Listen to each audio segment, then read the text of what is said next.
Roger doesn't have to debate, you all don't have to debate, but we are just here to meet him and know about him. So that's what we're gonna do. I'm gonna pray and then we're just gonna go, okay? Father, we're grateful for the time that you've given for this to happen, for the candidates making the time to come, and we're grateful for everyone who has come, and we pray that we would utilize this time to be informed, and that you would give us great discernment as to how we are to vote and who you want in that office, and that we would be doing your will in all of these things. We ask for you to be here in our presence and be our peace, and guide us and give us wise questions to ask. And we ask for you to equip Roger to speak clearly and to be able to give his thoughts accurately and clearly to the rest of us. We thank you again for the freedom to be able to do this and participate in this process. And it's in Jesus' name we pray. Amen. Amen. Thanks, everybody. Roger, come on up. Thanks, Shannon.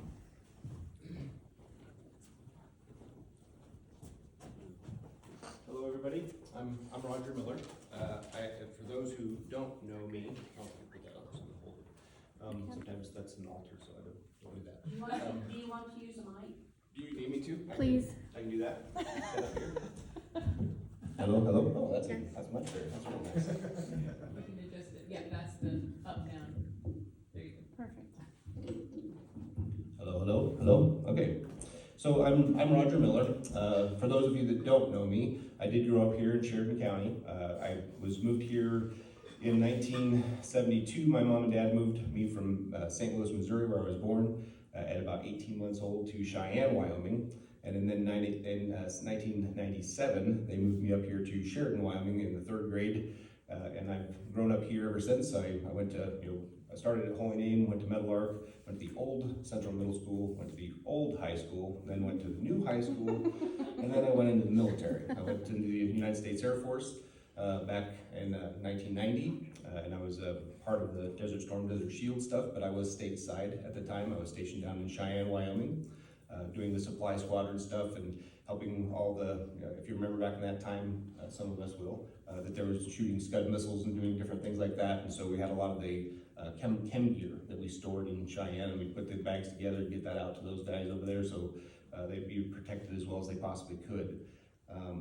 From the Air Force, I came back home to Sheridan. I got my 2-year associate's degree in criminal justice, police administration, and police science, effectively, from Sheridan College. Then after Sheridan College, I went to Chadron State, Nebraska, in Nebraska, and I got my 4-year bachelor's degree in criminal justice with an emphasis in law, where I studied the Constitution for 2 years, Constitutional Law 1 and 2. Really, I've been studying the Constitution as much probably as anybody has for the last 30 years, but with the specific legal studies, you take a real deep dive into everything and all the decisions and why and who's and what's and where's and the history of it. And so I'm sure I've forgotten a lot of it, but I did the time, and I have to go back and read it from time to time and go, oh yeah, that's what that meant. This is why we do things. So after Chadron State, Nebraska, I came back home and I tried to find a job here in Sheridan County. So I talked with the Sheriff's Department, the Highway Patrol, City Police, and I was looking at jobs in like Casper, Cheyenne, or wherever I could go. And there just wasn't many jobs at that time. It was pretty much, when you'd come and say, hey, I have a college degree and I'd like to work for you. It was at the time, well, we don't have any openings at the moment, but check back in 3 months, check back in 6 months, check back in a year, and maybe we'll have something. You can fill out an application. And so it was pretty tough to get a job at that point.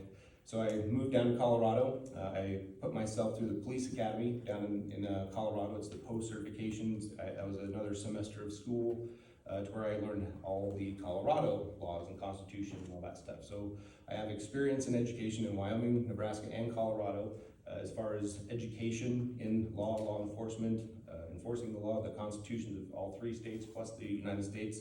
And so sometimes there's little chunks that I might go, yep, that's in the Constitution. Oh, no, that's in the other one. That's in state law. And so I make mistakes here and there, but at the end of the day, getting the right answer is the most important thing. And having the humility to go, yeah, you're right.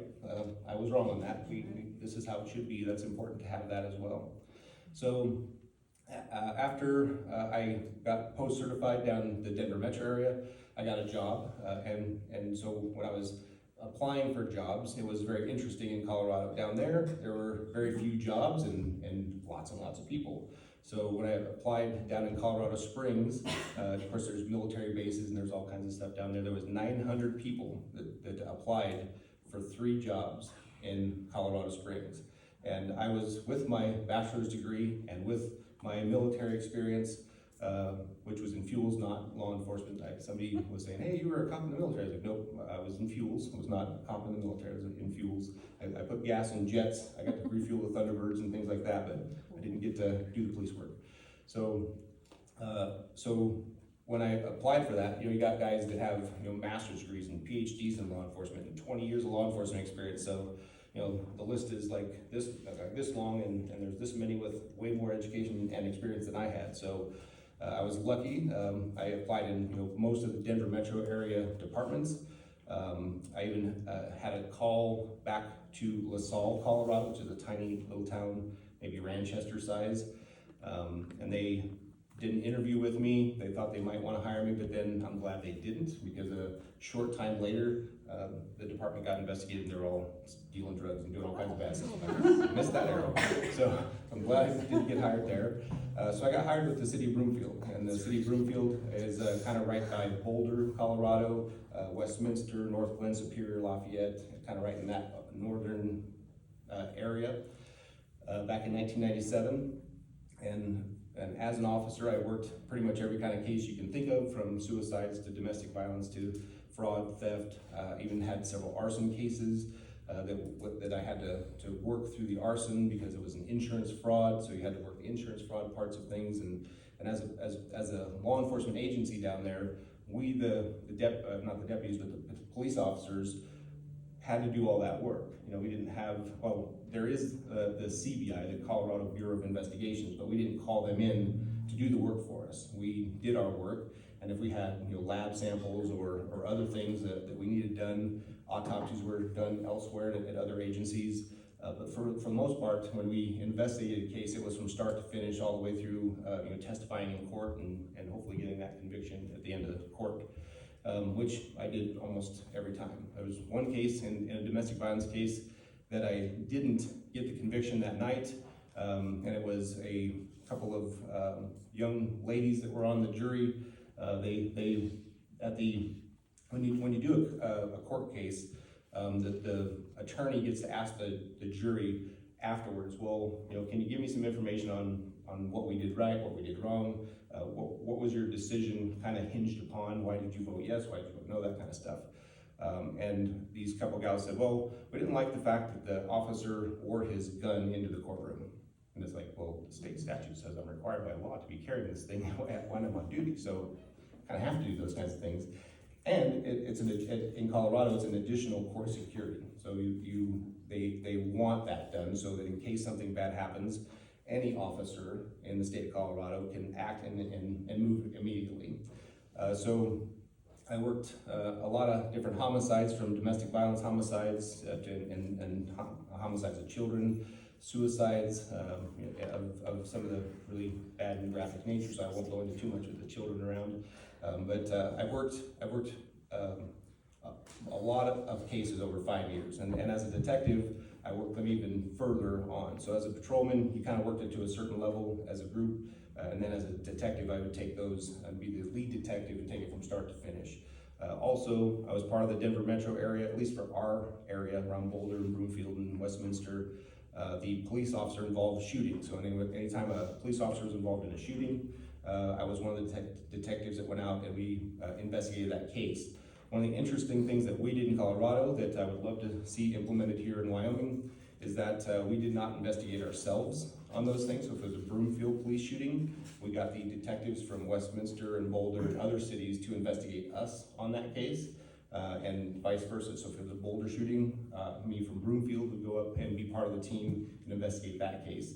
And that's part of the integrity aspect, making sure that we're not, investigating ourselves and finding ourselves innocent all the time. So that's something that I think law enforcement really should look at across the state of Wyoming, and make sure that if those types of situations happen, which they're fairly rare in Wyoming, comparative, I'll just say that. When you have a metro area of 3 million people then, and now 5 pushing 6 million people, you have massive amounts of crime, gang violence, from the motorcycle gangs to your street gangs.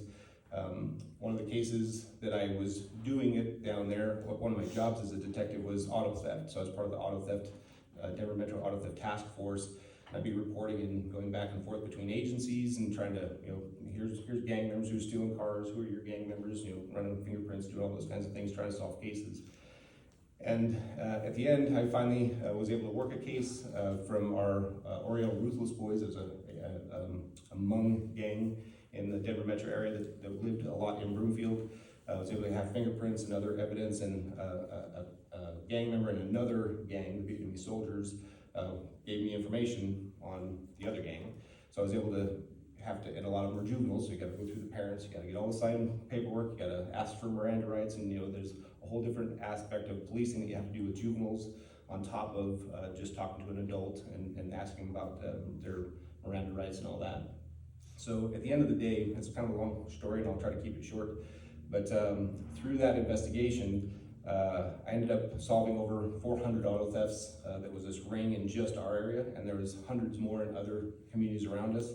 They were taking 20, 30 cars a night for a while. It's like, man, we gotta stop these kids. They're tearing our town apart. So by getting that information, getting the right people, I was able to start to do the interviews, start to pull them off the street as a gang members one after another, and our car thefts, it kind of shrank back to more of a normal rate of one a week as opposed to 20 a night type thing. So through that though, following up that information that I had, some of those stolen cars were being brought up into Wyoming. Some of them were being shipped out of Colorado. They were being worked with through the Russian mafia down in Colorado, and the insurance companies. They were actually having one gang steal the car, strip the car, drop the parts off over at the Mexican gang's chop shop. The chop shop would take those parts and hold on to them. The Russian mafia would go to the insurance company and buy the car that they stole, and they had the VIN numbers and everything off of.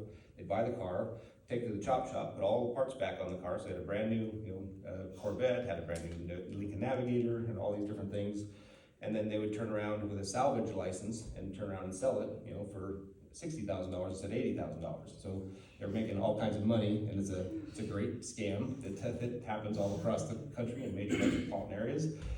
But you don't see that kind of stuff around Sheridan as much. We do have a pretty good drug problem that runs through our area. We have human trafficking aspects that we need to be taking a lot closer aspects with.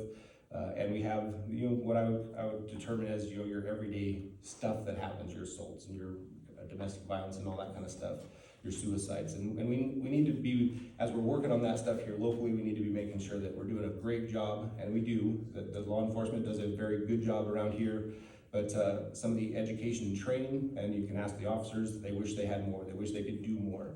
And that's one of the things at my next part of my career path. After I left the Broomfield Police Department, I was given my badge by my detective group. It doesn't happen very often, quite frankly. They wanted to thank me for my service, so they mounted my badge to a plaque and said, thank you for your service and all the crimes that you helped solve for our community down there.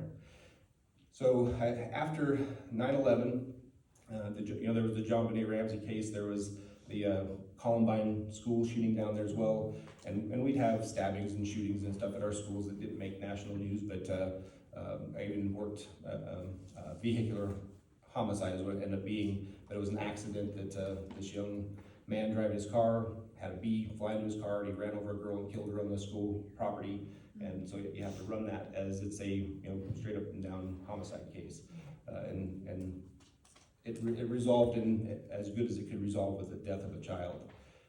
So I've worked, suicides, and well, I'm not going to talk about those since there's kids in the room, but there's many other things that I did as a police officer and detective that really give me that education, that experience, and that backbone of how to make sure that patrol is done right, how to make sure that our shift rotations are done right, how to make sure that our guys are educated, how to do roll call trainings and all those different aspects that you must get done on a daily basis so that you can continue every day growing the education of those officers that are out there on the street. So after 9/11 happens, my wife and I sat down and she was like, do we really want to live in Denver Metro? And I was like, not necessarily. I mean, I like my job and we have good career paths here, but what were you thinking? She's like, I'm done with this. I don't want to raise our kids in Denver. So my wife is Dr. Jill at the Shared Night Care Center, if any of you know her down there. But we decided to not raise our children in Colorado, so we took our son Ryan, who we had down there, he's about the same age, maybe 18 months old, moved back to Sheridan, my hometown. My wife had moved here years earlier, and she was working at the Shared Night Care Center for quite a while. Then we met, I moved to Colorado, she moved to Colorado, and now we've moved back. So we've been back since 2002, and since 2002 I started a property inspection business where I did commercial buildings and property inspections, radon inspections, septic well inspections, all those kinds of things for real estate transactions. I sold that business and I bought Fly Shop, I bought Fly Shop the Bighorns and then I sold my other business, just because, never leave one job before you have another. That's kind of how I work on it. And so I ran Fly Shop with the Bighorns from about 2005 to 2015. And then 2015 or 16, I ran for mayor, and I was the mayor of the city of Sheridan for 4 years.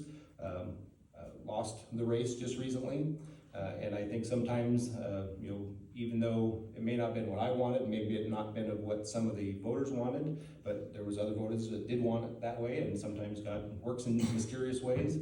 And then shortly, a year plus later, or a little over a year later, Sheriff Thompson decides that he wants to step down or retire from the sheriff's department. So I thought, well, maybe that's where I'm supposed to go. Maybe with my education, my background, my executive experience, my political experience, maybe I could be the next sheriff of Sheridan County. When I look at the other candidates, we have really good candidates. We've got 2 guys that do work for the department right now. You have Levi Dominguez, who will be here, like you heard, next week. He's the current undersheriff, and he does have good experience and good education, just not as much education and not as much experience and not as much political experience that I believe is necessary for the job of sheriff. And then you have Mr. Masters as well, who's another really good guy. I really like him. In fact, I would choose him as number 2. That's just my thoughts.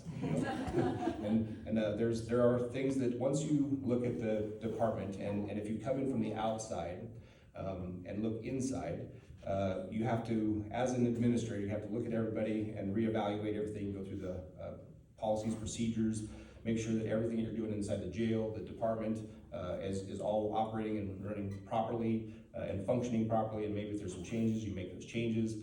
So there's a lot going on that sometimes when you're in the department, you think you're doing everything right, and you're trying to get everything done that you think is right, but you kind of miss that there's a lot of other stuff that you're getting a little closed focused, like I have so many things to do, I'm trying to get these things done, and I'm not paying attention to other things that could be done to help and aid and assist in getting those same pathways you're trying to get done. So when I was the mayor of the city of Sheridan, we were trying to get water lines put in and sewer lines put in and the streets to get done and the landfill to be worked on and work on business growth and housing development and all the different avenues.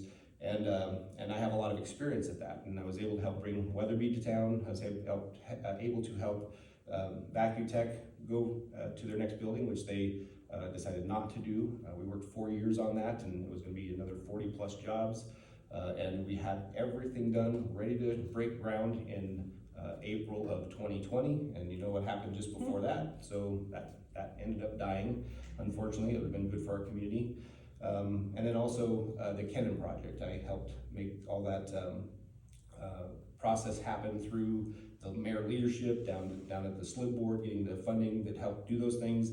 And the thing that I did different that pretty much everybody else in the state does, they go down, they ask for grant money, and they say, we want millions of dollars and we don't want to have to pay it back. And I went down and said, we want millions of dollars, but they're tax dollars, and I want to make sure that our businesses are paying those back. So both of the companies, even though they're a little bit different, Weatherby is actually paying back that $12.6 million that they got to help move their business here.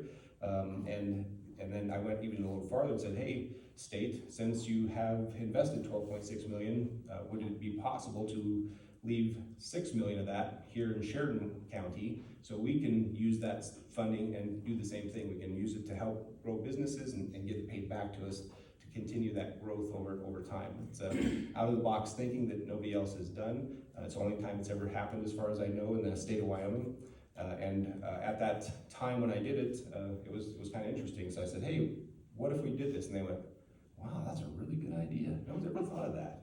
I said, well, sometimes I have good ones.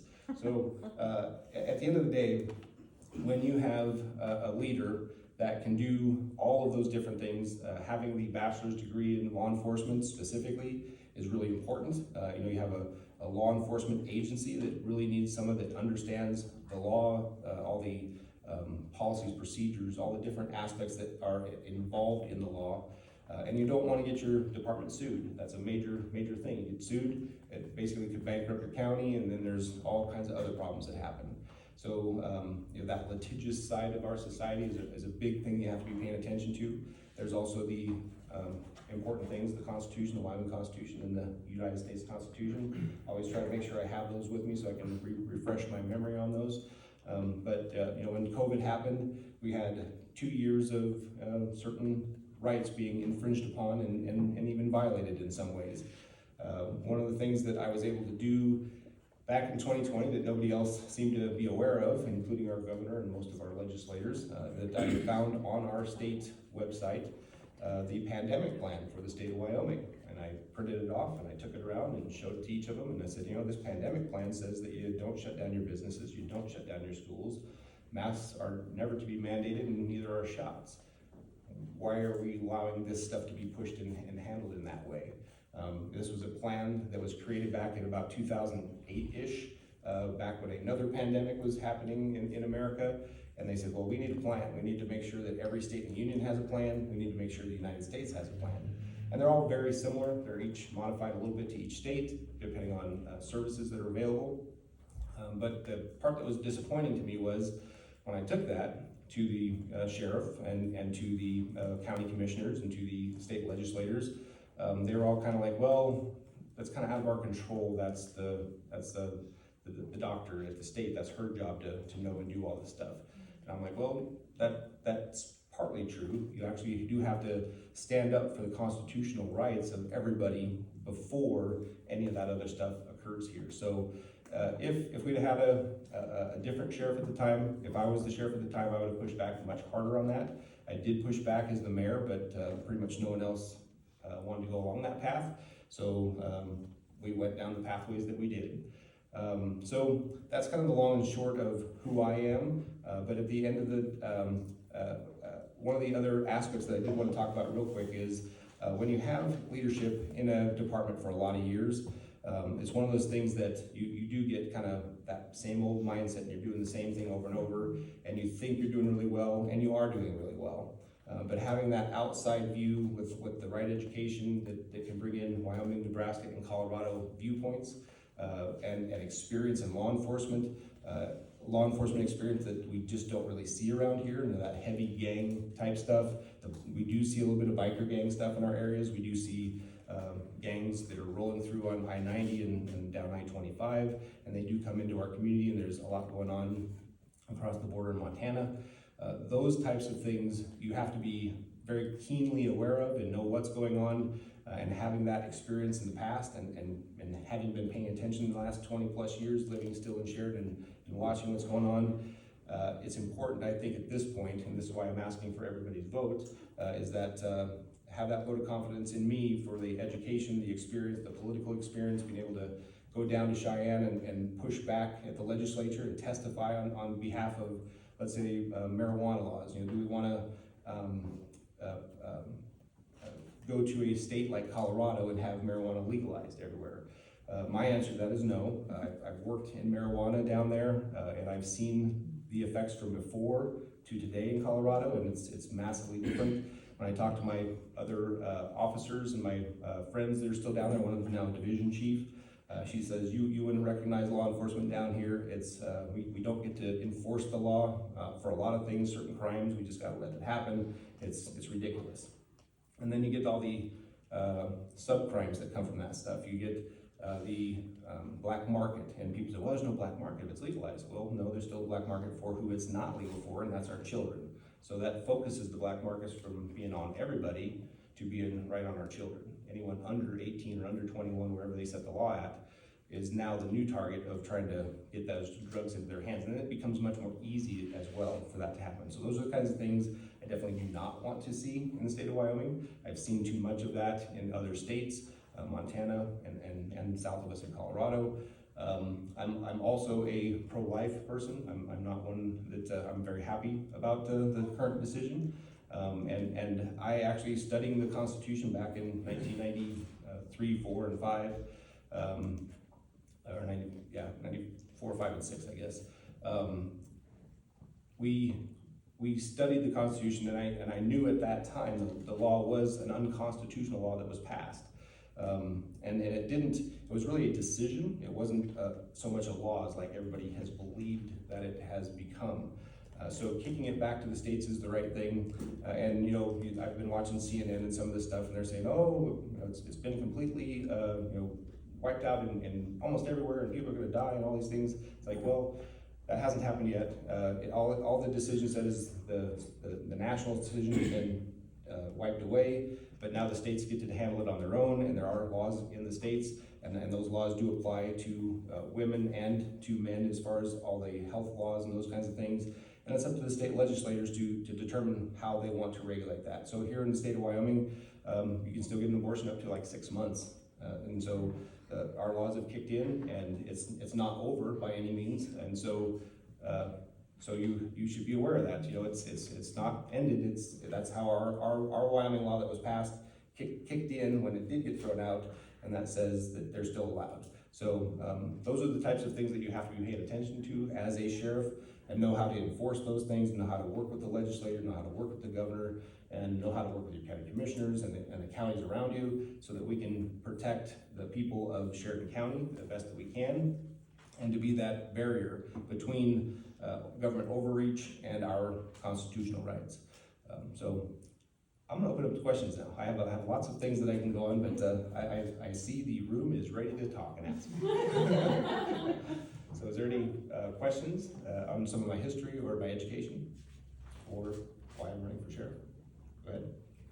What do you see as your number 1 or 2 weakness? So number 1 or number 2 weaknesses, you know, I probably talk too much. That's probably one of the biggest ones. You know, I like to know a lot about everything, and I want to make sure that I'm correct as much as possible. And when I'm, like I said, when I'm incorrect, I want to make sure that I admit to that, and we try to fix it and go in the right direction. That's not a weakness. It's not a weakness. You're right. Okay. What it is a flaw, maybe. You know. So I don't know that I can't really think of specific weaknesses. You know, I probably spend too much time away from my family. You know, my wife and kids sometimes are like, what's tonight? What's tonight? What's tonight? The last 6 years, you know, being the mayor and going out to events and all the political stuff that we have to work on to make sure that our rights aren't being violated. Probably one of my weaknesses is a home weakness, that I'm not spending enough time with my family. But one of the reasons that I waited so long was that I helped my kids grow up. So I moved here in 2002. My kids were mostly grown up. I have a 14-year-old daughter. She's the last one in the house, kind of. I got a 19-year-old daughter that's going to Sheridan College, so she's kind of in and out of the house. And then my son is 22. He's graduated from the University of Wyoming, so I'm trying to get him out of the house. So there's a lot of different aspects that you have to work on in life, and so I guess that would be a weakness. Weaknesses. I try not to have anything as a weakness. I'm sure people could point some of those out to me, and I'll be like, yeah, you're probably right on that. I probably should need to fix that.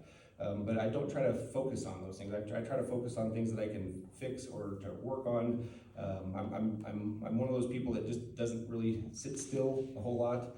My dad has always been a tinkerer. He had me out in the garage fixing U-joints and brakes and cars and transmissions and all this stuff, and fixing our house and we had cattle, not many, but 3 or 4 4-H projects out on Big Goose. So I was constantly doing stuff. In high school, I did football, gymnastics, and soccer, and in summer I played baseball. So it's like, when did I sit down? Never. I don't know. Maybe I worked too hard. Is that a flaw? Is that a weakness? I don't know. I don't know if I answered your question. It's as close as I can get. Yes, go ahead. What do you think the role of sheriff of Sheridan County as it pertains to the Constitution, how it relates? So it's paramount. You know, the sheriff is really the only guy in the county that is the ultimate authority on whether the Constitution is going to be enforced or not. And you hear arguments, well, you don't really enforce the Constitution. Well, you enforce the laws that are applicable and applicable to all of us because of the Constitution. And in the Constitution, I was reading through it tonight. You can see a bunch of notes and different things in here. But it talks about county organizations. So it doesn't specifically say that your sheriff is in the Constitution of the state of Wyoming, but it does say that you have certain elected officials that are in the Constitution, and that the legislature will determine who they are. So our legislature has determined that we have a sheriff, and it's elected, and that is a constitutional aspect. So you got to be able to apply the law all the way back to the Constitution, and there's oaths in here. You know, you must obey the Constitution. You must swear an oath to this Constitution that you won't violate the Constitution. And unfortunately, pretty much every politician out there at some point or another is unaware, or maybe they're intentionally, but often it's unaware that when they're doing something or trying to push or pressure or get a law passed, sometimes they're doing things that are actually sometimes even in this that says that's bribery is something you can't do. There's bribery stuff in the Constitution that you can't do as a elected official. It's pretty broad, and so therefore again you got to go to these state statutes to say, well, was it actually bribery? You look at the state statute and say, well, here's what the definitions are of bribery, and then you got to collect the evidence to prove that yes, that was bribery. And then you have a whole due process, go through the whole court system, and make sure that somebody's actually convicted guilty of that. That's really, really important that everybody needs to know is that my paramount thing is the due process. You know, nobody's guilty until proven innocent. That's not what we've seen at the national level. Apparently someone has been, impeached without due process, and that's never a good thing. We need to make sure that as a citizenry, we understand that that's not good constitutional work. It's not even legal in America, but yet it's happened because we're all, as citizens, not capable or not allowed to have that authority to really push back on that.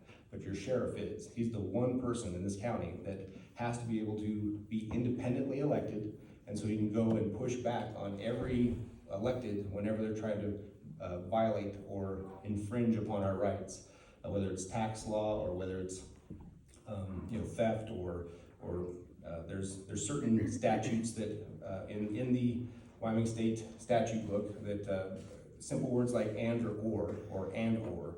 You gotta know how to read and understand that so that you can apply that law correctly. It's not interpreting it, it's application of it. So your sheriff has to apply the law, not interpret it. That's for your court systems. I don't know, did I get there somewhere? Sort of. I want to capitalize on two things. Since you brought up the oath, I want you to capitalize on what the oath means to you. And secondly, going back to my initial question, the current sheriff's administration feels that the Constitution is applicable in a judicial and civil matter, and therefore there's only a couple of areas in which they will Delve down make a those. determination on whether or not it's actually applicable or not. Mm-hmm. What are your thoughts? So the court system is who determines the interpretation of whether it's legal or illegal or if a case is constitutionally illegal, right? So that's what we just watched with the Roe v. Wade. The courts have reviewed this many times over decades, and they've now made a new decision saying this is how it's going to be. That's what the court system should be doing. It's a decision whether it's constitutional or not constitutional. Your legislature is the one that's supposed to be writing the laws. So where we, as the sheriff, and our responsibility there is again to push back on those legislators and say, look, there's an enforcement issue here. I have to be able to either enforce it or the law really is unnecessary. And there are quite a few laws. There's a subordination law that we can't subordinate taxes as a government official, yet there's no penalty for it if you do. So how does that work in real life? It doesn't. And so that's something I've been pushing on for quite a few years and saying, hey, look, if you're gonna pass laws, and we have laws on the books, there has to be a consequence. There has to be a punishment for that. Otherwise, why have that law on the books unless it's a code or something that's like I lost the words that I'm looking for, a zoning law or something like that that doesn't, it's more of a civil requirement for building construction as opposed to what you have to do or can or cannot do. So let's look at homicide, right? So homicide is basically the taking of a life of one human by another. That's the basic definition that's accepted for homicide. Some people call it murder, some people call it all kinds of different things, and states call it different things, but homicide is the taking of a life by another. Well, when your abortion laws come into play there, and someone can have an abortion up to 6 months, what happens that in that time frame from 6 to 9 months to birth, if somebody gets assaulted and that baby ends up dying from that assault, well, is that now murder, or is that not murder because the baby hasn't been born? Some states say, hey, the baby hasn't been born, it's not a second murder, or even a first murder. Some states say that yes, that is a murder, and you're going to be charged with that murder. So it's those kinds of things that I'm trying to get close to where you're going with this, is that you have to be able to understand the law, interpret the law in the aspect of applying it, but not so much as interpreting it to do what you want with it. And that's where everybody thinks they know what the law is and why and how it should be applied. But that's why we have our court systems. That's their job to do that. Our legislators are to write it, and the executives are to do their executive administration parts.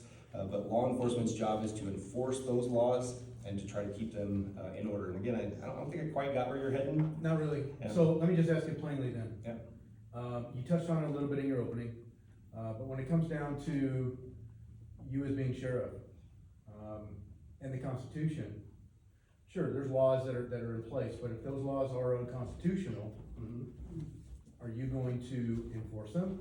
Or No. are you gonna So stand against them and protect the citizens of Sheridan County? So thank you for clarifying that. The answer to that is no. If it's an unconstitutional law, I will not enforce it. Part of what I was reading in the Constitution this afternoon is about other agencies, other policing agencies, other military aspects, federal agencies are not allowed to come into the state of Wyoming or the county of Sheridan and start gathering all our guns. It's not legal for that to happen. It's in our Constitution, and that's the interpretation of what it leads down to. Our governor should read this a lot closer. He's done a few things that he should take a lot closer look with. And in fact, when I've questioned him on a lot of stuff that is in the Constitution, and my brother has done the same, he often refers to his attorney and says, well, the attorney says it's okay, so it's okay. It's like, okay, he's just punting. I mean, that's just a punt. And that's where I think where you're going is, are you gonna punt as the sheriff and go, well, there's nothing I can do about it? Or are you gonna say, no, I'm not gonna allow the feds to come in and start confiscating everybody's guns because now there's a federal law saying that they're gonna come do that. The red flag stuff that they're working on right now is one of those aspects of how constitutional is that red flag law going to be, right? So, and is that kind of where you're heading? And that same kind I mean, sure, you could use that, that's a good example. But why don't we move on from that? And the other part of my question was the oath. What does it mean to you? Because you touched on it. So the oath is everything as far as that goes. I try to, also I've sworn an oath when I was in the Air Force. I swore an oath when I was a police officer detective down in the Denver metro area. And I swore an oath as the mayor of the city of Sheridan to protect, defend, and obey the Constitution to the best of my abilities. And so I feel like I did that to the best of my abilities. I may have made some errors here and there, and I'd love people to point them out and go, here's one where you failed on, and I would try to do better in the future on that. But as the sheriff, there really is just no, in my point, no leeway on that. If it's unconstitutional, it's unconstitutional, so no enforcement there. The mask mandate aspect, maybe that's one to go on. I believe it was completely unconstitutional to do that.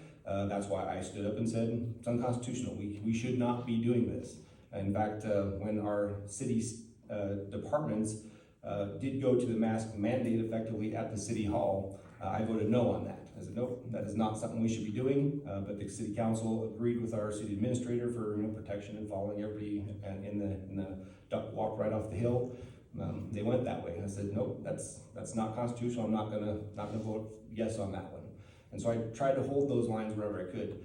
Fluoride was another thing. The people never got to vote on you wanted fluoride in the water or not. It was just our council and our mayor at the time said, hey, we put the equipment in, we might as well put fluoride in, and they did. And that made a lot of people mad. So I brought it back out and said, hey, public, what do you think? Well, 55 said no and 45 said yes. So we took it out for this time frame. And I was of the opinion, and I'm still at this time, it's kind of becomes a waste of money and effort. But if the people want to put fluoride on the ballot every year or every 2 years, I think that's our right as citizens to do that. And it's not the city's right to say yes or no whether you can do that. And that was kind of where they were before when they put it in. And when I was the mayor, I said, it's not our job, it's not our water, it's your water. You're paying the bill, you're keeping all that stuff operating. We're just the workers doing the work and paying the bills to make sure it's operating. Close enough or more? Okay. Yes, ma'am. You touched on this a little bit, but could you tell me, so over the last 2 years of the COVID stuff, Yep. and you talked about the mask mandates, and I'm just curious, like, so if you had been sheriff during that time, what would you have done differently? So regarding the mask mandate stuff, this people being escorted from school board meetings, and those types of things. What would you have done differently, if anything? So I would have done quite a bit differently there. I would have been at those meetings, and I would have had very long conversations with those school boards before and afterwards. And I believe that when they actually made their vote, they did violate their oath of office and violated, therefore, people's constitutional rights. And that the sheriff should have acted at that point and said, hey, look, you have violated this. I'm going to start an investigation. We're going to push it through and see if I can gather all the evidence that I need to make sure that that is a violation of abuse of authority or whatever that might be that applies to that. And maybe it's child abuse, child endangerment. I mean, you can go in those pathways because kids had a hard time breathing. My kid didn't like it. I'm pretty sure most of the kids in the whole county, in the whole country didn't like it. But at the end of the day, that's how you approach that. You go into a law that is applicable, you apply it to those electeds, which everybody's afraid to. I'm pretty much the only one that seems to be speaking out publicly against certain electeds when they do things wrong. It's like I'm just calling them on the facts. These are the facts, this is what you did wrong, why'd you do that kind of thing. And at the end of the day, if the sheriff would have done that, we would have stopped this thing from day one. I went to Sheriff Thompson as the mayor of the city of Sheridan, and when he got appointed to be the operations manager of our COVID, I forget what they call it, the COVID what? Task force or something. Task force, yes, thank you. The COVID task force, I said, you have a huge responsibility right now. And the number one responsibility that you have is to make sure that the government overreach does not violate a single right of anyone in our community. That's your number one obligation as the sheriff. And he's like, well, I'll do what I can, and there's a lot to do here, and I'll figure things out. And I'm just like, listen to me very clearly. Nobody's rights get violated, and that's your job. You're the only guy, the only law enforcement agent in the county that has the ability and the authority to do that.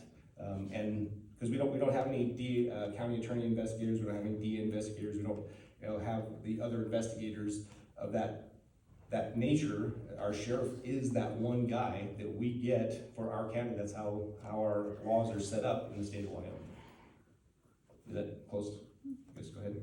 So in that instance, you would turn it over to the prosecutor's office, I'm assuming. So yep, you'd have to turn, So- that's as far as I could go and Yep. say, here's the evidence that I believe a crime has been committed and to a probable cause belief of that.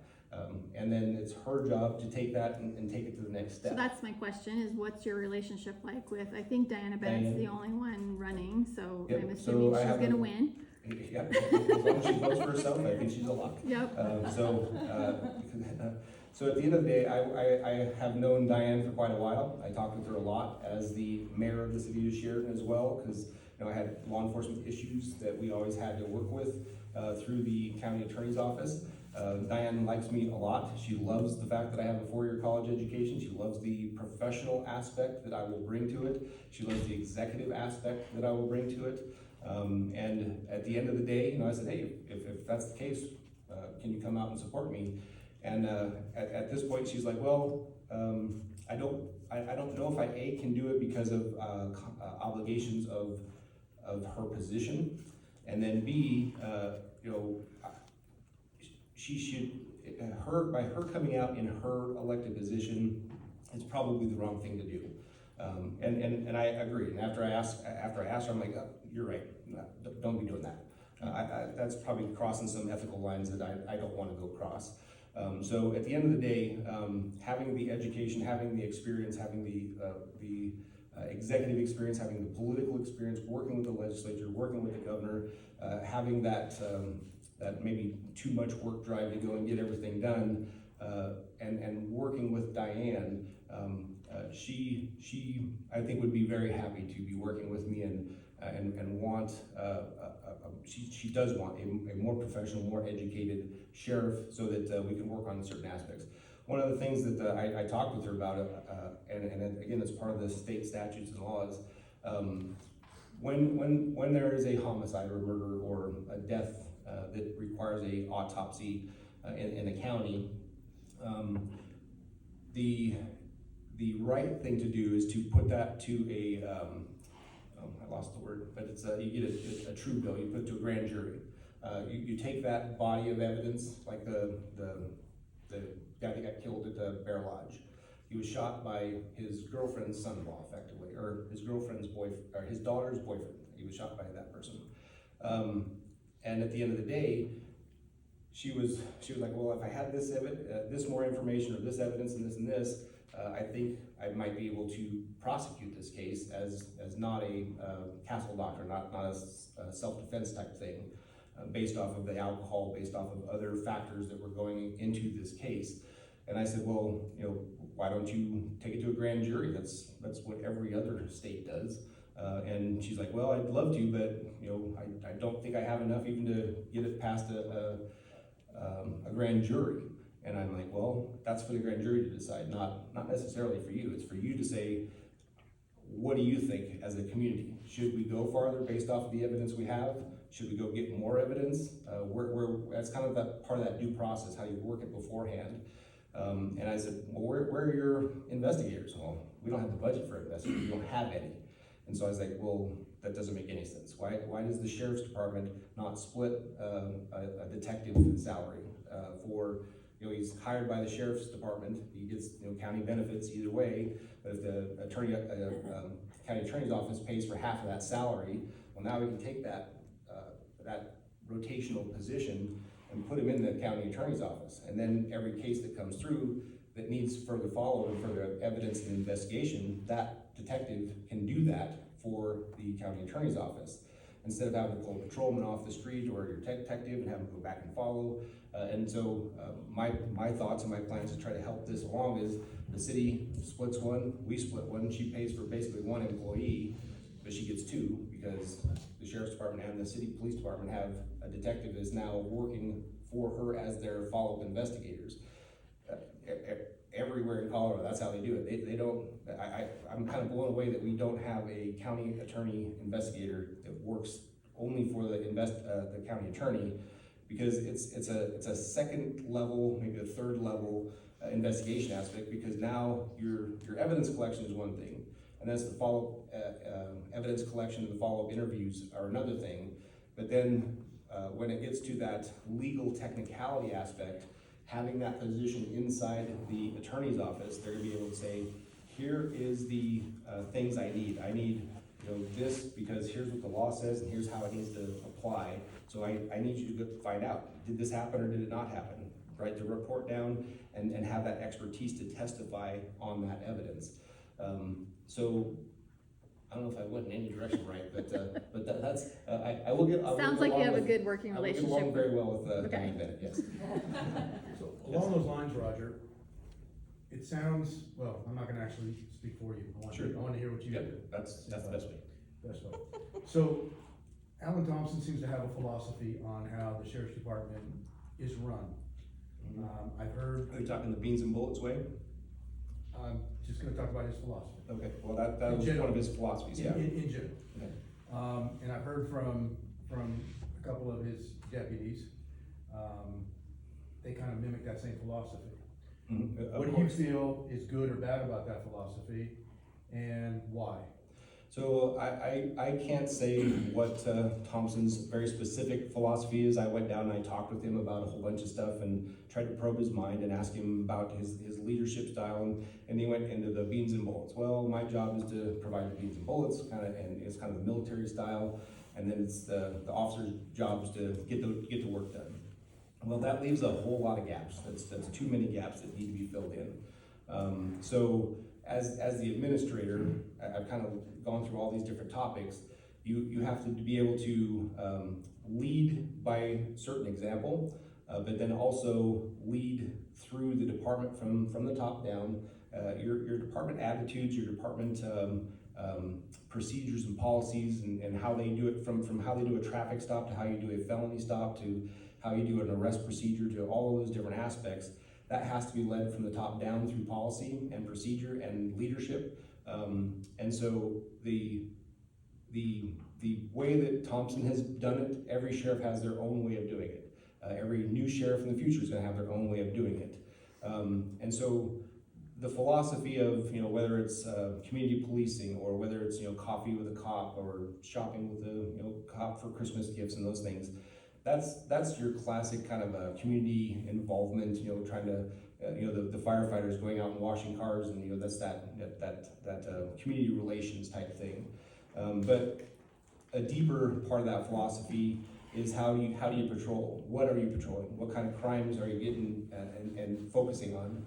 Are you focusing on domestic violence and suicide enough? Are you focusing only on DUIs? That seems to be kind of the way Sheridan County works, whether it's municipal or the sheriff's department. DUI stuff's pretty heavy, and then it's just kind of a smattering of everything else. There's a lot of domestic violence that we can handle completely different. I spent 3 years working domestic violence, so that's another avenue. So as far as philosophy goes, I can't speak to exactly what his philosophy is. If you want to give me exactly what you think his philosophy is, I can speak to how I would do that.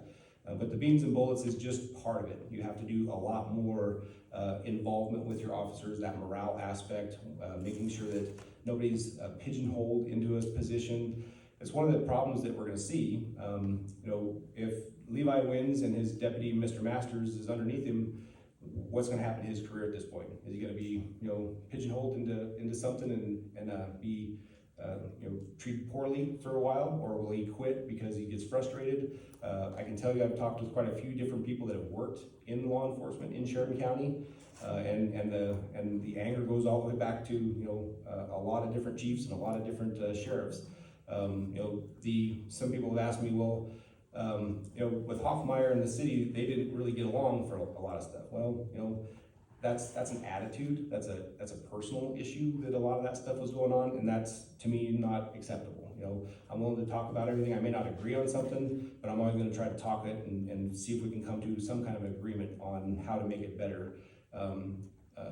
One of the philosophies is, right now, it seems to be at least, on the outside appearance looking in, is that due to lack of training or lack of something within the department, any homicide that happens in the Sheridan County, it immediately basically gets kind of kicked over to DCI to handle all of the processing. Yep. That shouldn't be happening. We didn't do that. I didn't do that in Broomfield, Colorado. The only time we ever utilized our CBI, the Colorado Bureau of Investigations, was for the blood work, the lab testing, any kind of spectron microscope type stuff, or things that we just don't have the budget for. We'd send them that information, or the fingerprint analysis, or things like that. But calling them in to do the investigation really is kind of abdicating your responsibility as the sheriff. So again, it's hard to know which thing you're specifically talking about. If you Like give I me said, exactly. It was generic. I wanted to Yeah. see where you were gonna take it. Okay. Obviously, I had an agenda, but. Okay. With all of the mass shootings and the talk of gun reform. How do you feel about, I don't know if this fits into the realm of sheriff, but how do you feel about mental health counseling, rather than incarceration? And how would that fit into the role of sheriff? So that's a great question, because mental health fits into law enforcement like it's 100% a part of it. It's very, very important. That's kind of where the red flag laws are coming into role, where if officers are going out and they're hearing and seeing the same old stuff at one house, and they can prove beyond a reasonable doubt that there's mental issues, that there's threats, that there's potential for violence. That's what this latest red flag law that the government's trying to get done here is trying to say, well, we still want to follow due process. You have to follow due process. You just can't go and say, you're crazy, we're going to take you to jail and take all your guns. That can never happen. It should never happen in America. That's what our Constitution was based off of. That's what our laws and everything are based off of. 0 innocent people go to jail. 100 guilty people go free before 1 innocent person goes to jail. That's kind of the philosophy of law enforcement. It has been ever since we were created. So the mental aspect of it is really important. I was lucky down in Colorado. We had mental health facilities that we could pick someone up, and it was called an M1. It was a mental health hold, 72 hours. They had something here as well. It's Title 25. Was it? 5150. 5150 is the M1 part of it, yeah. So when you do those things, you are taking away the freedoms, right? Your freedoms, your liberty, your property. Those are constitutional guarantees. And so when you apply the law to the Constitution, when you have to have that due process of probable cause to believe that a crime has occurred and this is the person that has committed that crime. You have to be able to prove that beyond a reasonable doubt in court, but you have to have that probable cause to believe that it has happened. And then that situation goes into the court system. That person gets to come to court with their lawyer and say, I'm perfectly sane, that's nonsense. These people made all this stuff up about me and I want my guns back. And so that court would then determine whether the person gets their guns back or not. It's not the sheriff's job to do that, but in certain situations, domestic violence specifically is where that happens a lot, or gun violence. It's very interesting to me, and I've always pointed this out to people. Well, we seem to be really screaming a lot about gun violence, but we don't take everybody's knives away. Do we take every knife out in the house away? No, we don't do that. What about baseball bats? What about axes? What about chainsaws? I've worked cases that involve those against other human beings. They don't happen very often, but knives do. Knives happen actually a lot more than guns. So those are constitutional aspects or applications of the law that you have to be able to work with as a police officer and as a department and as a community and as a mental health aspect. One of the things I would like to see, and we have an opportunity here, it's just going to be, if I'm the sheriff, I will push the county commissioners to do a lot more with this coroner's office that they're looking at. You've seen the study that they want to try to build a coroner's office have a professional coroner's office for the first time ever in the history of Sheridan, Wyoming. It's a good thing to do that, but we also need a little, maybe 2 to 4 juvenile detention holding cells. We don't have that. You're supposed to separate juveniles away from the adults from sight and sound. That was the lawsuit you saw in the paper here recently, and they took the kid that shot his father, 16 years old, and sent him off to, I think, Rollins or Rock Springs or someplace. So there's cost to that. So when you can house them here, you have costs. When you have to send them someplace else, you got to pay for your detainee in another agency. And if it's cross state lines, the costs go way up. So that mental health aspect again, it's crucial that we have more. And so what happens is you can take people up to the hospital for that mental health aspect, and they do the 72-hour evaluation and all those things. But if they're violent, we don't really have that capability. So we end up taking them to Casper, taking them to Gillette, and doing it that way. So that's that drive time, that's more expense, more cost, fuel, wear and tear on your vehicle, all those types of things. So what we should be doing is looking at this coroner's office as a juvenile detention center, not big. Like I said, we don't need 100 cells. We need probably 2 soft cells and 2 hard cells in the facility, and they're probably even separated a little bit. And that way you can do boys and girls, so that they're separated because it has to be done that way as well. But then also in that same facility, we could have maybe a mental health facility that is more direct and more capable of handling that physically violent mental health person. And so we could potentially use a couple of cells for that mental health patient. In Colorado, when you're violent and angry and kicking and spitting and all this, and your mental health or not, you're just drunk or high as a kite on methamphetamine, the jails down there have basically padded cells, and often these people have to get strapped to a bed because they're so violent, and they're literally chained down to control and help them from not only hurting themselves but hurting any of the officers. And so some people might look at that and go, wow, that's a terrible thing to happen. Well, it's pretty much the only way that it's ever happened. And there's other ways. You can drug them and just put them out, right? And that's a whole nother set of violations of individual rights. So there's law enforcement has a lot of questions, a lot of issues that you have to deal with. And currently, we just don't have those services to the level that we absolutely really do need, especially the next 20, 30, 40, 50 years into the future. We have to be working on those things today. And I kind of asked, well, actually when I was the mayor, I was asking the county, how come we're not doing these things? And it's kind of been the long-standing mindset of, well, it's cheaper to send them somewhere else than to build it and manage it. And I'm like, well, that's a terrible philosophy, in my opinion. But we also have only X amount of dollars. So can we start down this right path? I think the start is started. But there's $1 billion sitting down in Cheyenne right now, at least, that we could probably get some of that to build this facility. So let's build the facility right. Let's add all these chunks to it and make sure that we have a mental health facility. We have a victims advocacy aspect that's right there. We have parents and anyone who is a victim rights aspect in reference to somebody being killed or jailed or whatever kind of thing. We can have all that stuff right there on that same property in that same building that's right next to the jail, right next to the sheriff's office, or we can build it somewhere else in town. It's great. Has anybody thought about getting some of the mental health care providers in a roundtable discussion Yes, on how and they might handle it rather than by the hand of the law? Yep, so I have been part of some of those real generic kind of discussions over the past 6 years. It was probably more about 4 to 5 years ago when I was first the mayor. I was asking those same questions: why aren't we doing this? Why aren't we doing that? And so I met with the hospital. I met with certain the mental health facility up there.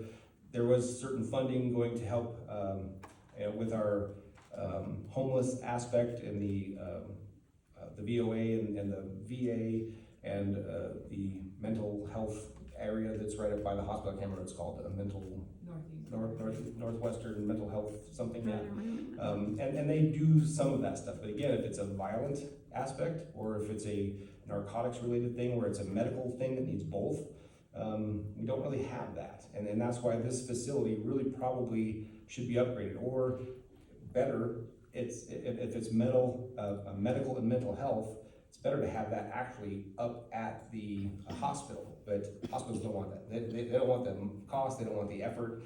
They want that to be, they say, hey, we'll supply the doctors and the nurses all day long. Put that over there, put that by the police. The police are the ones that need to be handling that violent stuff that happens.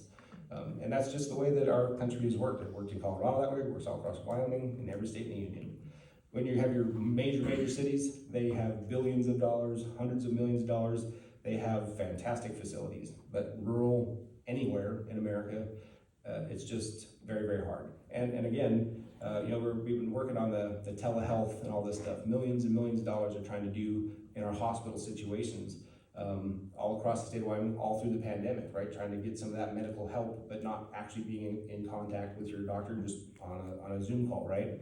So you can't really do that in a violent mental health situation. It's hands-on. You try to restrain this person from hurting themselves and others. That's what you're trying to do. You're not trying to hurt them or harm them in any way. You're trying to make the situation as safe as possible and as caring as possible. There has to be a lot of trust that is given to the community, and then that respect hopefully is returned back to the police departments and the sheriff from the community, and that's a whole long story. Go ahead.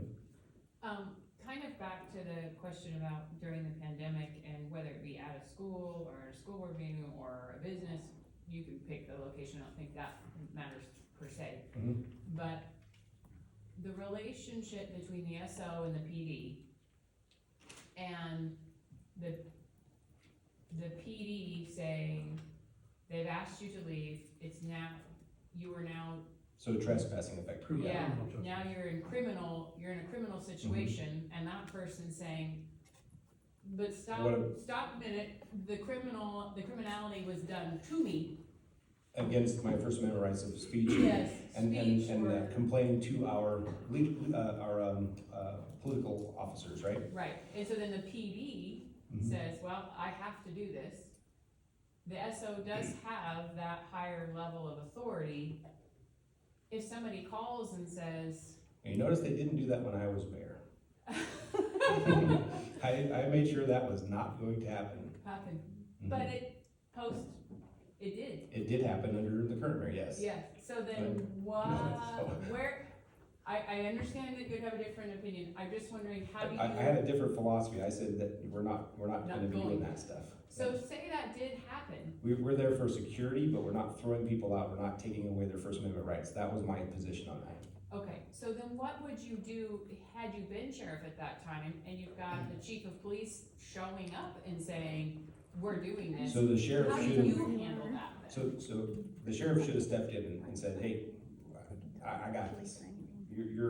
You are less an authority than I am in this county, and I'm gonna take care of this. Go ahead and leave the room. So that would have been the first place I'd have started.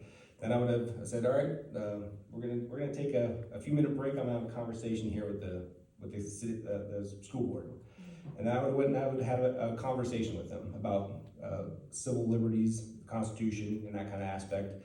And then I would have basically told them, if you go down this path and violate your oath of office, I will be here witnessing it. I will be taking my notes. And in fact, I'll just, if it's not already being recorded, we'll go ahead and record this. And we will have a peaceful exchange of information. You can end your meeting, because the thing is they can, the board can end the meeting at any time it wants. That's correct. And then it's up to the obligation of these citizens that if every time you show up and they go, meeting over, we're going home, and they don't want to talk to you, which is kind of what they did. And several times they actually did that, right? That's just bad behavior on that office. I can understand it once and just going, hey, we're out of our element, we're out of our knowledge, we're out of our skill set. We're gonna end the meeting, we're gonna talk about it, we're gonna have another public meeting on Wednesday at 5 o'clock. Everybody gets to come back, we're gonna talk about this more. There does have to be that element of safety, there does have to be that element of order, that element of just screaming and yelling doesn't get anything done. So I would have made sure that everything stayed on that peaceful level. But at the end of the day, when I was the mayor, I never limited per se the time that people could talk. I always said, can you try to keep your comments under a minute or under a couple minutes? We have 50 people that want to talk. I never limited them. My council was very unhappy about that. Like, he said enough, cut him off. I'm like, no. And he has the right to speak, and when he's done, I will move it to the next person. Yes, I don't know if I answered that right. I'd like to extend that question a bit. The way I had it explained to me was that the board, the school board has been given the authority to trespass people that they determine are a disruption for the meeting. And that squishy or gray area interpretation of that was the authority that they removed some of the parents from those meetings. Would the sheriff have the ability to help them reinterpret that or to supersede their interpretation of that? So I would probably call it more of a superseding with the explanation of what would happen afterwards, right? So they have the authority to go whatever way they want on that, but I would have that conversation before. But it's kind of like getting your Miranda rights beforehand, right? So when I'm working or was working a homicide, had my suspect sitting in front of me.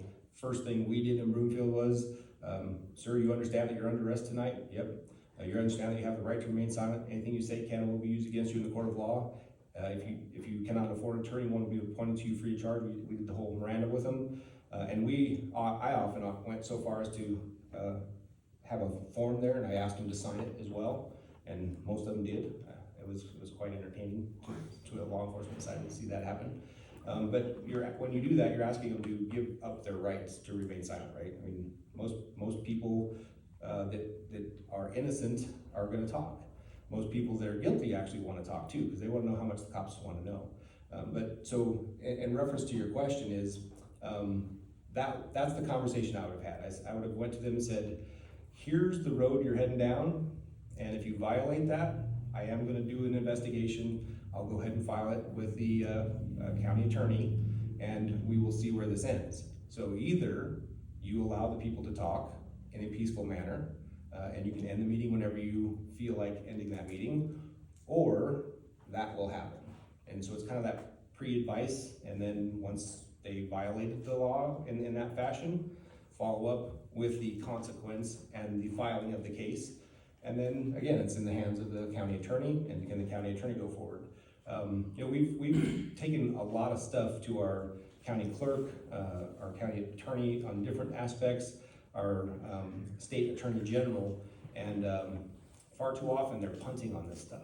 And it's like, this says it, the state law says it, why are you punting? You know, the whole redistricting thing down there with, was it Swanitzer, I think was the guy's name? Are you kidding me? A total punt all the way around through, back to the House in one vote, and they do not do anything about it. I mean, talk about violating all of our rights as far as due process and everything else, and constitutional responsibility and obeying an oath. I mean, I want to throw them all out. That's just my personal vote. I'm not voting for a lot of those people this next go around, or whoever's in my district anyway. So I am going to be voting much more conservative, much more on this constitutional aspect, because we, the voters, have to make that change, that division, because we cannot continue to go down this path any longer. And we in Wyoming, we are right on that verge of going in a lot of bad directions. Past 6 years I've been watching, there's been marijuana bills every year trying to get that to go ahead. The answer is no. I mean, our governor, Meade, did it was about 250, 280 pages of a marijuana study. Studied the viability of making it legal. What are the consequences of it? What are the costs of it? What is the tax revenue to be off of it? What are the impacts of crime and escalation of crime or reduction of crime? And the whole thing basically says this is a terrible idea. We should never ever do it. I mean, that's what it boiled down to. And so that's why once he did that and he got that report, for him it was done. And I keep giving it to people like, hey, you've seen this, right? You need to read a lot closer on this when you're trying to push this stuff on us. And I was talking with a kid just the other night, and he was like, well, which would you rather have? A DUI with alcohol or a DUI with marijuana? I'm like, neither. What are you talking about? That's stupid. I mean, that's a terrible argument. Right? Sorry, I shouldn't say that, but that's what I said to the young kid. I'm like, look, I worked cases where there was kids leaving high school and 4 out of 5 died on Wadsworth, spilled out of the car because of alcohol and drinking at lunch, and marijuana was involved in that. So I don't want to see that stuff ever. And it is a gateway drug. That's what I was trained on years ago. They're trying to say no, it's not. The medical aspect's another whole aspect where it's already a scheduled substance. And doctors can prescribe codeine, they can prescribe heroin, they can prescribe lots of different things in different measured doses. And so if the doctors are held accountable and very restrictive on how they're applying it and medicating people with it, I'm probably okay with that because we deal with every other type of drug that's scheduled. But beyond that, I'm pretty much an absolute no on that marijuana stuff. Go ahead. Do you have a belief system that determines your personal integrity? If so, what is it? So this goes back to pretty much my military days. Honor, honesty, integrity, and professionalism. That's where I try to have. That's my guidelines. When I was doing my home inspection stuff, I was asked a very similar question. Well, back when I was a law enforcement officer, I was asked the same thing: honesty, integrity, and professionalism. That's my basic guideline right there. If I'm honest enough to tell you everything that I know, and I have the integrity to be truthful and say, well, you're right, I was wrong on that, and I'm right over here, and I have the professionalism to follow up on those same three things. And if you live your life by that, honesty, integrity, and professionalism, you're gonna have a great life. I mean, that's just, there's just no downside to that. So that's kind of my philosophy, that's kind of my thing that I live and work off of. And when I started my home inspection business, I bought a franchise from National Property Inspections. I think that business is still in Gillette or Sheridan someplace, maybe it's in Casper now. But when I was going through my training there, our franchisor said, well, what's your philosophy? What's your business philosophy? And I said, honesty, integrity, and professionalism. It applies to everything, whether it's law enforcement work, whether it's your professional job, whether it's home inspections, whether it's real estate work, whether you're a medical doctor, honesty, integrity, professionalism. That's pretty much a great guideline to start from. Anyone else? Yeah, what does community policing mean to you? So community policing means a lot of different things. It's kind of getting a negative connotation of a modern day aspect. When I was being educated on in the 90s and applying it up into the early 2000s, community policing is really more understanding your community, understanding what crimes are happening in what areas, how to police this community different from this community. So, and what I mean is like your business district has, maybe there's more burglaries, thefts, DUIs, all assaults and all that kind of stuff, but your residential areas maybe don't have quite that much stuff. So police them different, that's part of the community policing aspect. But it's also, it gets drawn all the way to where it's that shop with a cop or the coffee with a cop. It's the it's getting into the schools so that the kids meet officers and the officers are interacting so that you don't fear the officer. You know that officer is a nice guy. And trust me, all cops in Sheridan, as far as I know, all the ones I've met are very nice guys and they're very professional. One of the really great things that goes along with community policing are the cop cams. We got those put in. When I was the mayor, I made sure that got paid for and put on every officer. And they were trying to do some of that stuff way back in the 90s, but they just didn't have our cameras would have been like this big, so it wasn't gonna work, big helmet or something. So, the big, so it just wouldn't work back then. But nowadays, this stuff is amazing. I mean, it's fantastic. And so that community policing aspect goes down to, well, we gotta protect our cops too, because people lie. That's just facts. There's a lot of people that lie and they push their agendas and they do their own things for their own benefit. Whether it's to get out of a ticket or whether it's to get somebody unelected, that just happens. So do I like it? No. Do I do it? I try not to. I try to speak the truth and go down that path. But that community policing aspect with that camera, what it does is it helps the integrity, the professionalism, and the honesty of that cop. So when the cop's out there and he's having that conversation with you, and the person is going, you pulled me over because you racially profiled me and you did this and you've stopped me 8,000 times and this and that and the other thing. And the officer's like, sir, the reason I pulled you over today is that you were driving 55 miles an hour in a 30-mile-an-hour zone. I need to see your driver's license, registration, and proof of insurance, please. And I'll be right back with you in a moment. And so the officer did several things there. One, told you why you got stopped. And so you're not wondering, well, what I get stopped for? They had no reason to do this. Well, the reason was you were doing 55 and a 30. And then, so you go to the next step is that you're obligated to turn over your insurance, registration, and your driver's license. That's part of the laws. That's part of that's part of the privilege of you having a driver's license and having insurance and having a car. It's not a right to have a car and have a driver's license. It is a privilege, and that's what people sometimes get confused as well.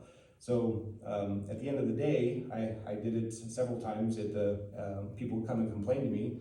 So I'd go to the police chief and I'd say, hey, there was this traffic stop this time, this location. I think this was the officer. That's what the person said. Can I watch the video? Sure. Prints that thing off, drops it on my desk. I watch it and go, hello, citizen. You are absolutely wrong on that one. I watched the video. I watched everything that happened. You were quite rude to my officer. And I'd ask you to stop doing that in the future because you caused the problem. You were the one speeding. And, we need to be better as humans and community members not to be doing that stuff as much as possible. So that community policing is it's everything. It's not just, that community relations. Sometimes people think it's contacts and stops. Like you saw couple of rodeos ago when Chief Adrian's was, in the paper. He's like, we had, I forget, it was like 3,000 stops or contacts or something.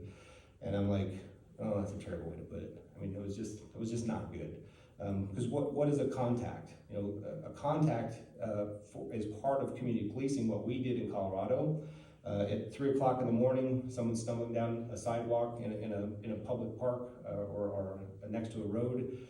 That's a contact to see if they need a welfare check, a health check. Are they mentally have mental issues? Are they stumbling because they're tripping over the cord of the electronic products that they just stole from the building next door? I mean, there's lots of reasons why this stuff happens. Are they out there because they're selling drugs and doing that kind of thing? So that's a contact that turns into more of a case aspect. But there's also those contacts where someone is having a sugar low, and they were jogging along, and all of a sudden they just, their chemical makeup, what's the medical term? I've forgotten it. Diabetes, low blood sugar happens. I worked a serious bodily injury car accident. That's exactly what happened. The guy's driving along, and all of a sudden, whoop, just went out because he needed sugar. Drove right through an intersection, piled into several cars, pushed it into a gas station, and they were inches away from getting that gas to go everywhere.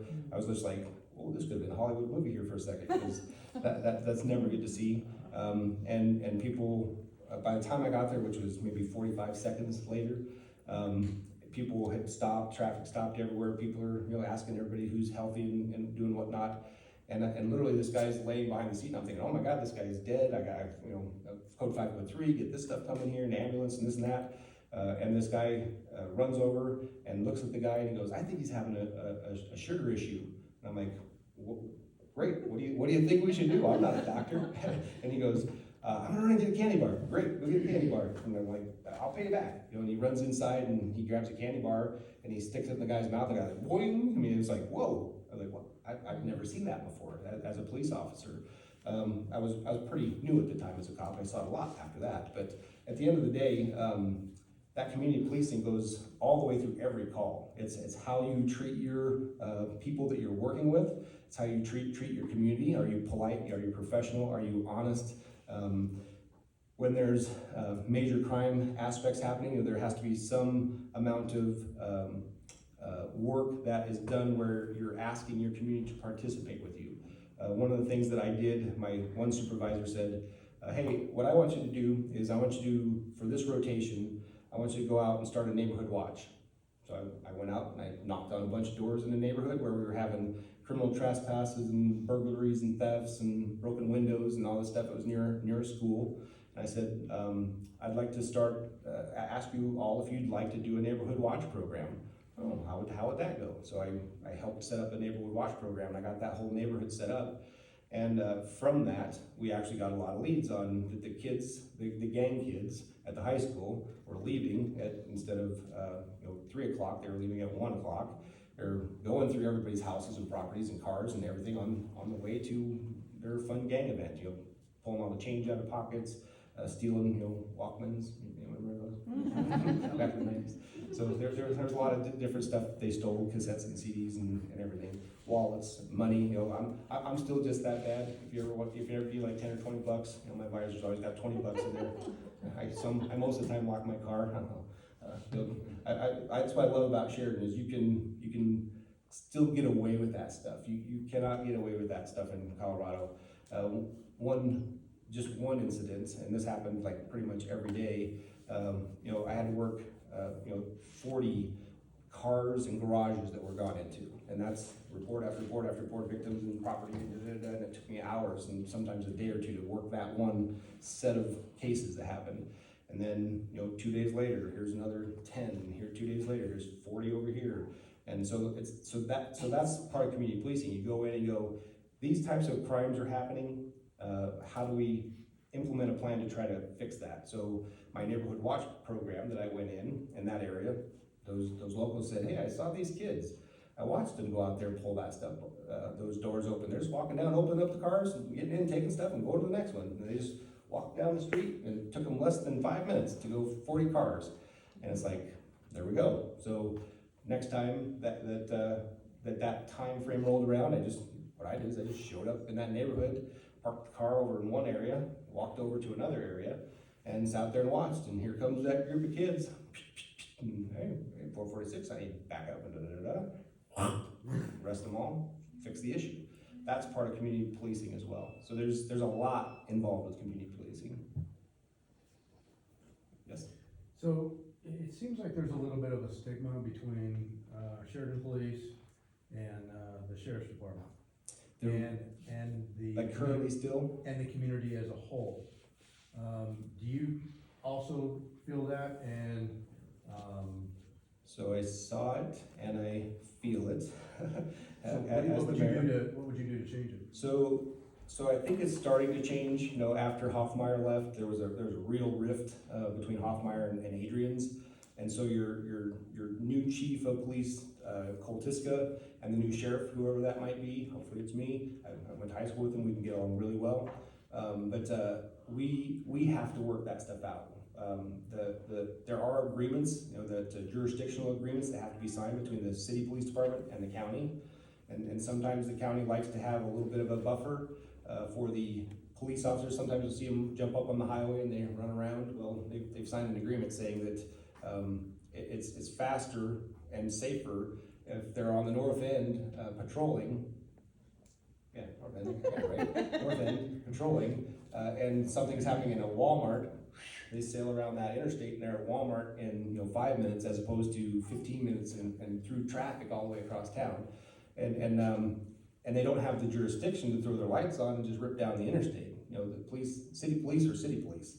They don't have the same overall county jurisdiction as others unless the sheriff agrees to that. And I think there are certain agreements to certain levels that they've agreed to. So part of the issue back then was the dispatch, and there's costs involved in that, and Adrian's really wanted that dispatch because it means money. You know, when you're doing the dispatch, you can get grant money and hiring help money and all this different stuff.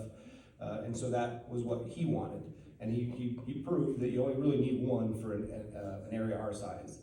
In fact, our police department and our sheriff's department and our highway patrol and our game and fish guys, and you pretty much had every law enforcement agent in the county. My police department in Broomfield was twice that big. So you can have all that in a very small area in one department of 500 people, as opposed to having multiple departments and having multiple administrations and multiple leadership costs that elevate all that stuff.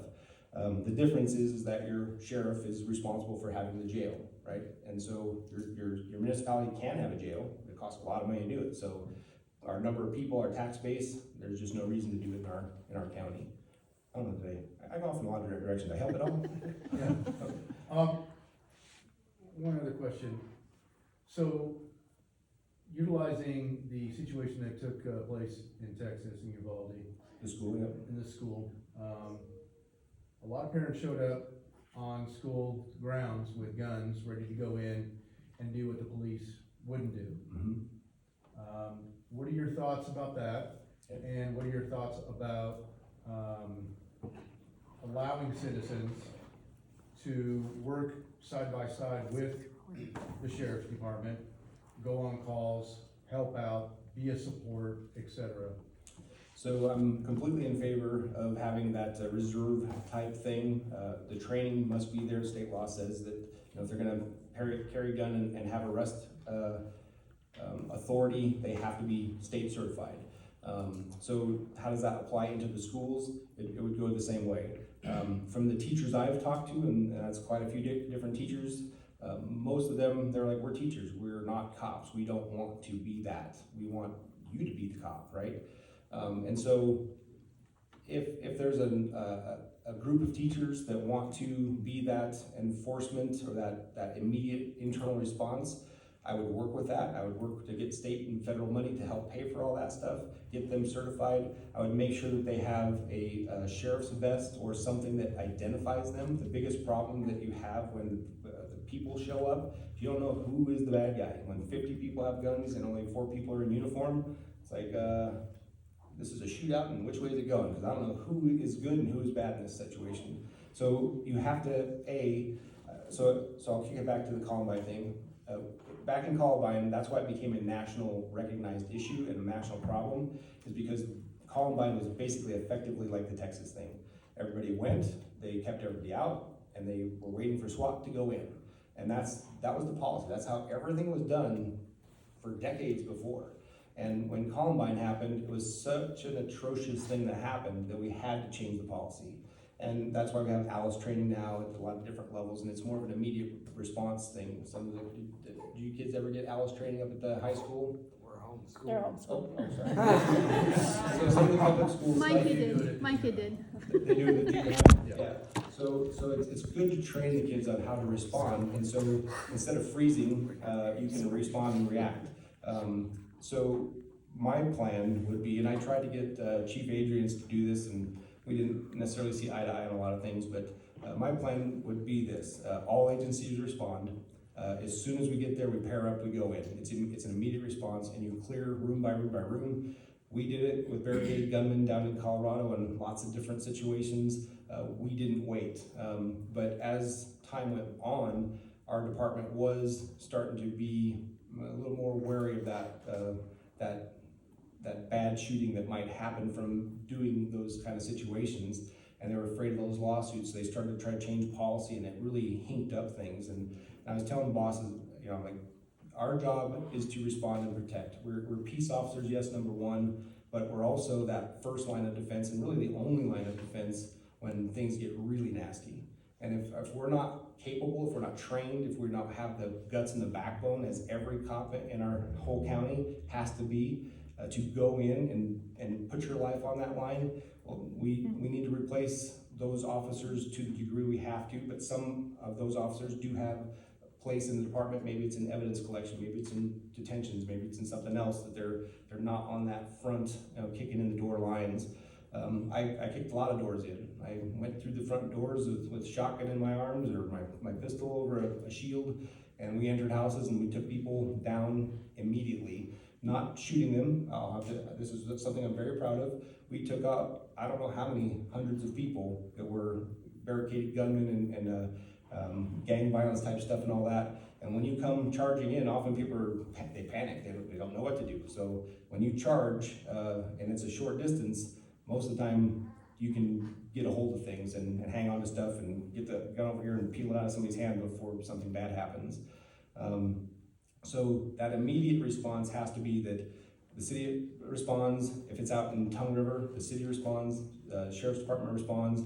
We had a thing called Clear Channel, so that's why I responded down to Columbine, is they come on and Clear Channel, clear break, and that means nobody's talking on this channel. Active shooting at Columbine, everybody respond. So as many agencies that could spare people, and we all went there. There was 40, probably 50 cop cars in that parking lot within 3 to 5 minutes.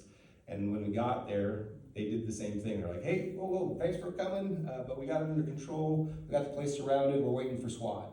And it's like, pop, pop, pop, things are going on inside. It's like, let's go, get out of the way.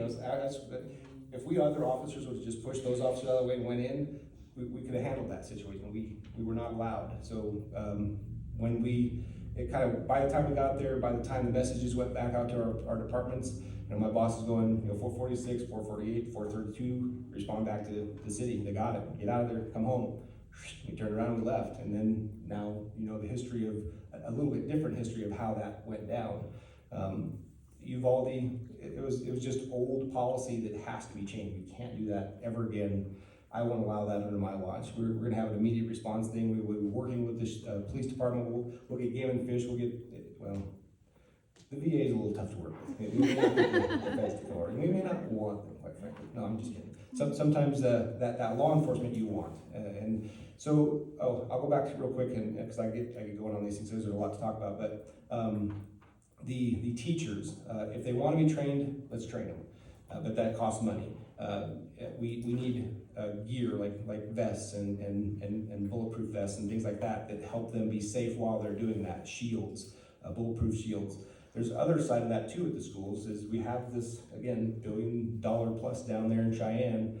and they wanna spend it on the schools, let's bulletproof the doors, let's reinforce every window and entryway so that, bad people can't make that entry. When it's locked down, it's locked down, but, there has to be that caveat, overcode, passkey, something that when the cops show up, it's beep, the door opens for that cop and he's in, and boop, it shuts again behind him, and just the cops are going in, or those that are certified and qualified can get into those situations.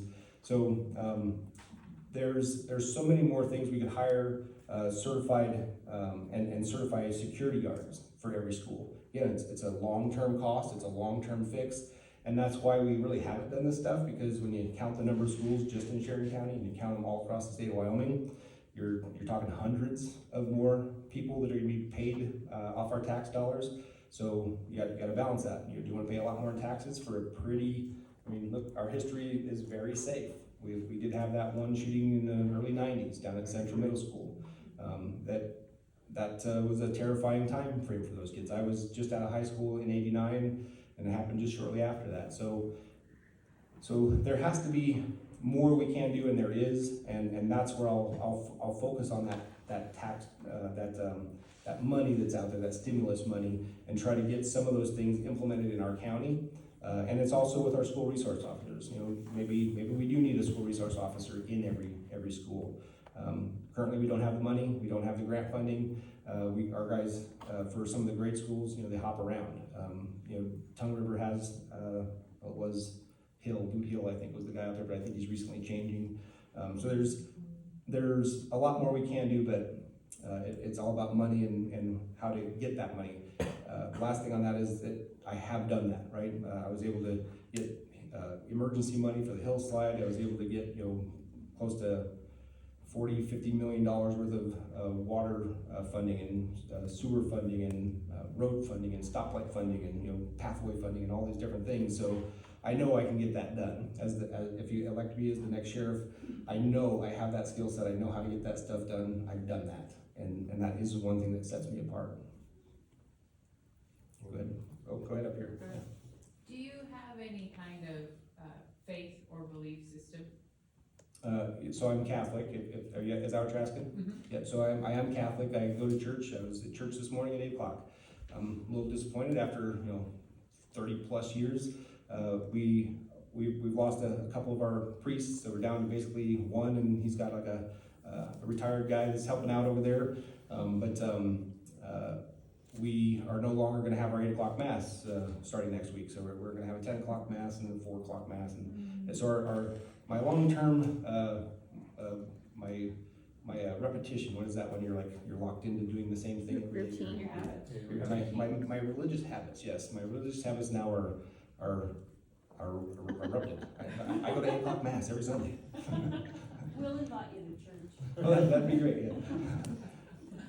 Roger, I am curious, and I think that you gave a little insight to this, but I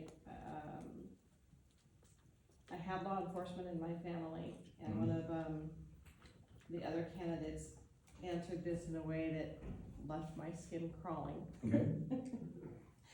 So, we have federal people coming in, crossing our borders to come take our guns unconstitutionally. I would like to know, Have you seen that specifically? Is there a specific case you're referring to? no, I'm Okay. not, this is all But- hypothetical. It's hypothetical, and if that happens, okay. Yeah, and if this happens, I would like to know how you would handle that and what you would expect of your, Deputies. team, your Mhm. deputies. And then after you're done with that one, I would like to know, specifically more about perhaps what a reserve program would look like to you. Sure, so, I guess the quicker one's probably the constitutional thing. I'll start there. So again, in the Constitution, it clearly states in there that outside military, federal agencies are not allowed to come into our state. So as the sheriff, I would be that first line of defense, and I would go, stop what you're doing. You have to check in with me. I would send out notice to every agency and go, when you arrive in Sheridan County, your first stop is the sheriff's office, and you will check in with me before you take any federal action in my county. And that's a courtesy. Do they have to do that? I think so. will they do that is the other question. So we'll need that response of whoever's, you know, having an issue. They need to dial 911 and go, hey, the feds are at my house and they're taking my stuff. You know, get out here. I'm heading that way. As long as I'm, you know, here. You know, if I take a short vacation with my family or something, I'll make sure the deputies show up and they are on the phone with me and we're taking care of business out there as much as we can. I made the comment one of the events that I will put myself in that way. I will to the point of making sure that they are not violating those rights to the point where they arrest us and throw us in jail. And you know, when the feds throw all your cops in jail, you better grab your guns and better start shooting at them. Sorry, that's kind of my feeling on it. And so is it optional for your deputies, if they feel like it's more important for them to support the feds and their plan of action versus our constitutional rights? Is it optional for them to say, I think I'll just sit this one out? So it's always optional. It's always optional as a employee to quit your job.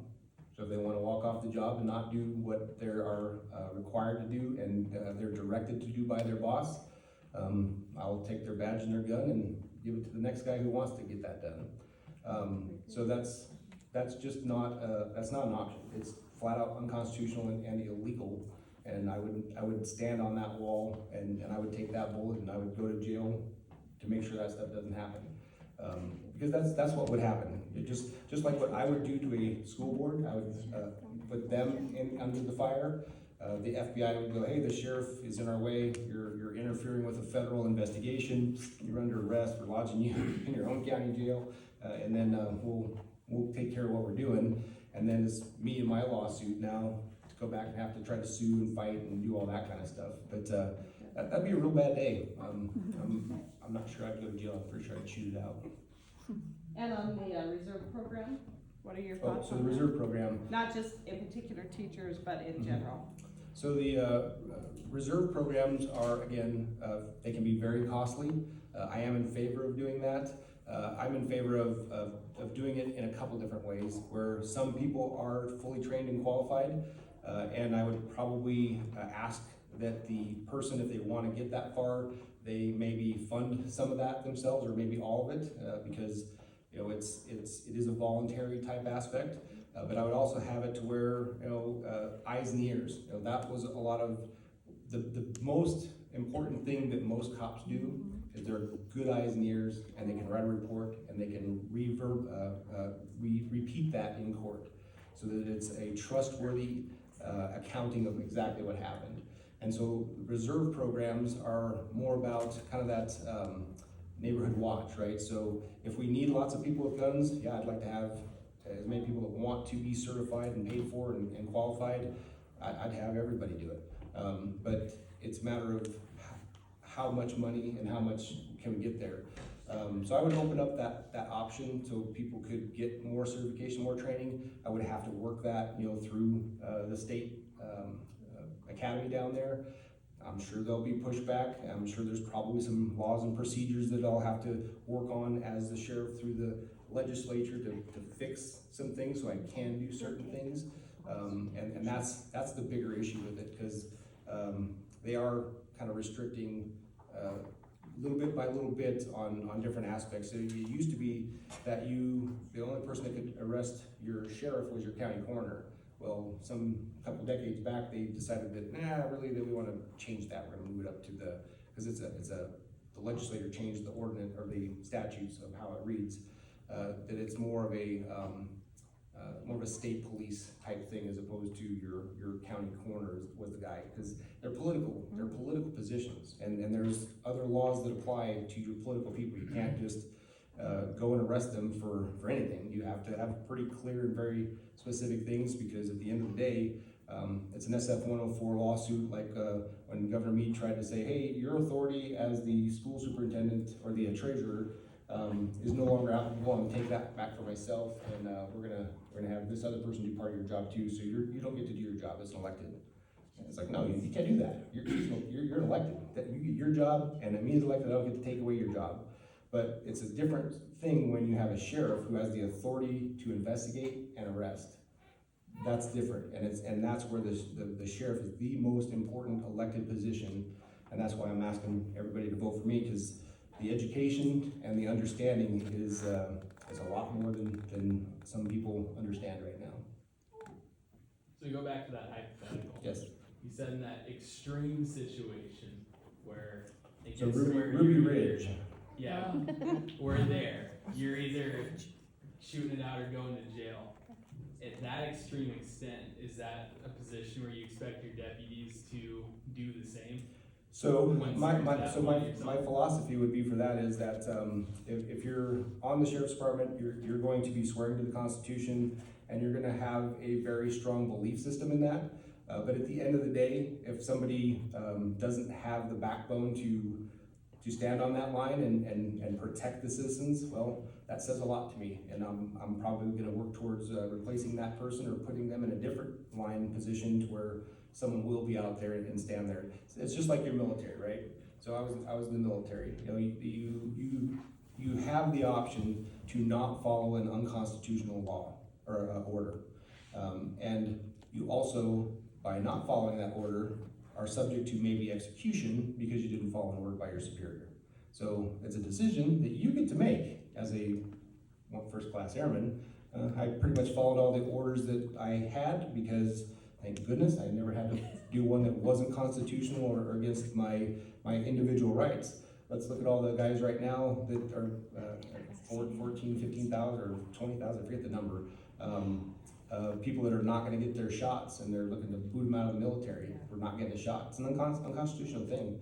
It's gonna be a major problem. It's gonna be lawsuits that, you know, I hope those people, you know, get Biden and everybody else's pension, not our tax dollars.